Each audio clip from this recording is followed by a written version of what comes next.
வணக்கம். நான் கிராண்ட்மா பேசுகிறேன். எல்லாரும் மறக்காமல் சப்ஸ்கிரைப் பண்ணிடுங்க. எங்கள் ஆட்சியில் பெண்களுக்கு எந்த பிரச்சனையும் இல்லாமல் பாதுகாப்பாக இருக்கிறார்கள் என்று சொல்லும் முதல்வர் கட்டுப்பாட்டில் இருக்கும் காவல்துறையில் இருக்கும் பெண்களுக்கே பாதுகாப்பு இல்லை. தன் உயிருக்கே பாதுகாப்பு இல்லைன்னு உயர்நீதிமன்றத்தில் ஒரு பெண் சொல்லியிருக்காங்க. மக்களை பாதுகாக்க வேண்டிய அந்த பெண்ணோட உயிருக்கே பாதுகாப்பு இல்லைன்னு உயர்நீதிமன்றத்தில் முறையிட்டு இருக்காங்க அந்த பெண். அவங்க யாருன்னா தமிழகத்தில் உயர்ந்த பதவியில் இருக்கிறவங்க, ஏடிஜிபி பதவியில் இருக்காங்க. அவங்க நீதிமன்றத்தில் என்ன சொல்லியிருக்காங்கன்னா, தமிழ்நாடு சீருடை பணியாளர் தேர்வாணையத்தில் நடக்கும் குளறுபடிகளை சுட்டி காட்டியதற்காக தன்னை கொலை செய்யும் நோக்கில் தன்னுடைய அலுவலகம் தாக்கப்பட்டதாக காவல்துறை கூடுதல் டிஜிபி கல்பனா நாயக் ஐபிஎஸ் அவர்கள் நீதிமன்றத்தில் சொல்லியிருக்காங்க. தலைமை அலுவலகத்தில் தீ விபத்து ஏற்பட்டது. அந்த தீ விபத்தே தன்னை கொல்வதற்காக சதின்னு தெரிவிச்சிருக்காங்க. இந்த தகவலை டிஜிபி அவர்களுக்கும் கடிதமாக அனுப்பியதாக சொல்கிறாங்க. நமக்கெல்லாம் பிரச்சனைன்னா போலீஸில் போய் புகார் கொடுப்போம். அந்த போலீஸ்க்கே பிரச்சனைன்னா அவங்க யார்கிட்ட போய் சொல்லுவாங்க?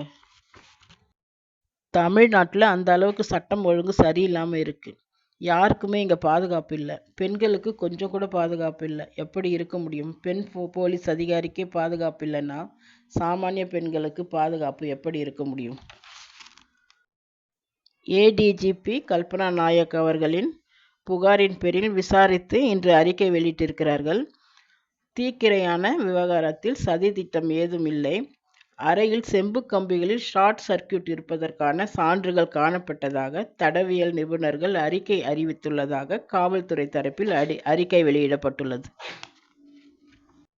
சென்னை திருவல்லிக்கேணியில் ஒரு சின்ன பொண்ணு போக்குவரத்து காவல் அதிகாரிகிட்ட போயிட்டு, நான் வழி தவறி வந்துட்டேன், எனக்கு வழி தெரியல, இந்த அட்ரஸுக்கு போகணும், கொஞ்சம் வழி சொல்லுங்கன்னு கேட்குறான். அந்த போலீஸ் அதிகாரி அங்கே இருக்கிற ஒரு அறையில் கூட்டிக்கிட்டு போய் பாலியல் தொல்லை கொடுத்ததாக அந்த போக்குவரத்து காவல் அதிகாரி மீது புகார் கொடுக்கப்பட்டு கைது செய்யப்படுகிறார். கிராமத்தில் ஒரு பழமொழி சொல்லுவாங்க, வேலியே பயிரை மேய்துன்னு. அந்த மாதிரி குற்றம் நடக்காமல் பார்க்க வேண்டிய போலீஸே குற்றம் செய்தால் எப்படி சட்டம் ஒழுங்காக இருக்கும்? ஒரு இடத்துல போலீஸே குற்றம் செய்கிறாங்க, இன்னொரு இடத்துல தன் உயிருக்கே பாதுகாப்பு இல்லைன்னு போலீஸ் அதிகாரி நீதிமன்றத்துக்கு போகிறாங்க. ஈசிஆர் ரோட்டில் பெண்களை காரில் துரத்திக்கிட்டு போனவங்க காரோட சொந்தக்காரர் சந்துருன்னு ஒருத்தரை கைது பண்ணியிருக்காங்க. தேடப்பட்ட குற்றவாளியாக இருந்த அந்த குற்றவாளி போலீஸ் கஸ்டடியில் இருந்துக்கிட்டு காரில் உட்காந்துக்கிட்டு ஒப்புதல் வாக்குமூலம் கொடுக்குறான். பெண்களை துரத்திக்கிட்டு போனவன் ஒரு அக்யூஸ்டு.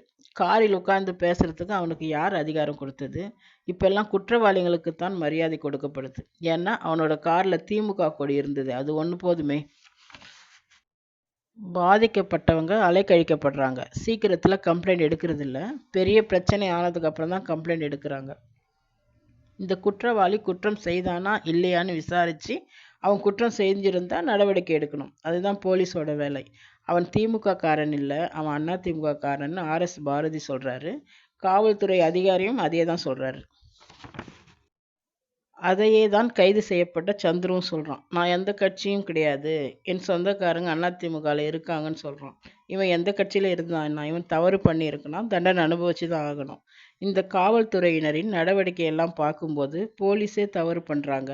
நியாயமான போலீஸ் அதிகாரியாக இருந்தால் உயிருக்கு பாதுகாப்பு இல்லைன்னு அவங்களே சொல்கிறாங்க. அடுத்தது குற்றவாளிகளை காப்பாற்ற முயற்சி பண்ணுறாங்க.